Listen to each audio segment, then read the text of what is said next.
Welcome to Chillin' 101. We hope this video helps.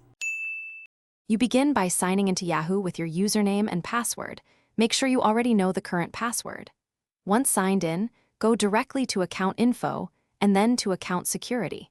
You need a secondary recovery email or an authenticator app available because Yahoo may ask for verification. Start the process now by clicking Manage Recovery Phone Numbers. This first action places you in the exact settings area where changes are made. Once you click Edit, Yahoo often requires identity verification. Use the secondary email, a text code sent to the number, or an authenticator app. After verification, locate the recovery phone entry and select Remove or Edit. Yahoo sometimes forces you to add another recovery method first, so add an alternate email or app if necessary. Make the change and watch for confirmation prompts. This step prevents account lockout by ensuring you retain at least one valid recovery option.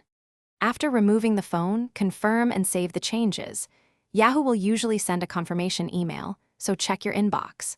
Once done, review the account security page to ensure the number is gone and that at least one recovery method remains.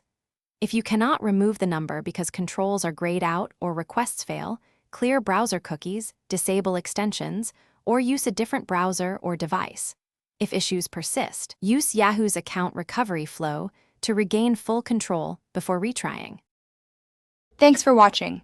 Consider subscribing if we helped you.